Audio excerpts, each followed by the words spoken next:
Hi, Tom. It's good to have you with us today. So Tom is based out in Perth and has a graphite project in Madagascar, and he's taking some time with us this morning to talk about his project. So Tom, just to kick off with, when it comes to investing in African mining, and specifically in Madagascar, what is your attention today in the current environment? The current environment is not too dissimilar to most of sub-Saharan Africa. I think you'll find that there are certainly there's closures from international coming in. And Madagascar, of course, has the advantage of being an island. And so the idea of closing borders is probably somewhat easier to initiate than in most places on the mainland. The incidence of COVID-19 in country at the moment is growing, but it is still relatively at a low base compared to some of the other countries around the world or its peers in Africa. But we all know it wouldn't take much to flare up.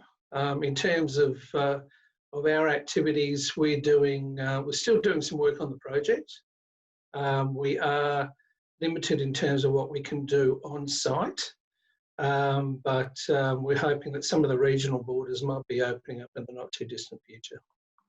Yeah, I mean, it's true that I think, as you said, COVID has changed a certain way of doing business. So maybe you can go a bit more detail on that. Like what has changed to do business in Madagascar for you, or even Africa, if you look at other projects? What has really changed dynamic? And has it changed the business model of Black Earth at all? Or are you just rethinking the way you're going to do business and operation? We're extremely lucky, just starting with Black Earth first. What we decided late last year was that we were going to dig or mine 60 tonne of material from Mineri and ship it off to a pilot plant in China. We finished that in January and managed to get that material out late February. Good timing. On its way to China. So it was fortuitous. However, during the particularly bad panic session around the world in that March, April, May type period, our material's on a ship and it was headed for China to be tested, and so that didn't have any influence at all whatsoever on what we were doing. In terms of in country, I guess we were planning on potentially doing some drilling a little bit earlier on site towards looking at things such as hydrogeological holes and geotech holes as part of the feasibility study. That's been delayed, but it really hasn't had an impact on the project schedule as such, because it really doesn't matter when you do that. As long as it gets done within probably the next 4 or 5 months, we should be all right. So our plan is still to finish the feasibility study next year, probably either late Q1 or into Q2 is the plan at this stage. And as far as any other influence, look, as a board, we sat back fairly early on in the piece and said, how do we turn what is a global pandemic disaster into an opportunity? So we've been looking at ways of taking advantage of that, whether it's looking at other graphite-related opportunities, or how we can accelerate certain things, perhaps how we can get some things done cheaper and the like. So we've really been looking at how to take advantage of the situation, despite a lot of people obviously incurring a lot of pain and anguish during that same period of time. I mean, you know what they say, don't let the crisis go to waste. So I think it's just a way of being more resilient. Yeah. And outside of, thank you for giving me some update on the project. It's good to know that actually you're tracking, on pause what you wanted for next year. And have you looked at other projects either in Madagascar or somewhere else in Africa that has, raised your attention? Look, we're constantly reviewing opportunities. We're looking at all graphite related. So we're looking at opportunities as they come up in, particularly in East Africa, in Australia, even in North America. And not just on the mining concentrate production side of things, but also potentially downstream processing and the like. So we've been looking at how we can add value to shareholders.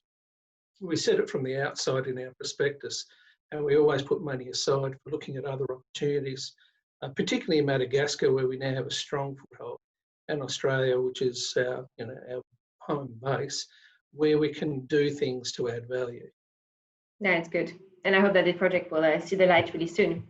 And I have a question. Do you have any don't and do tips for any junior that are actually wishing to invest in Africa?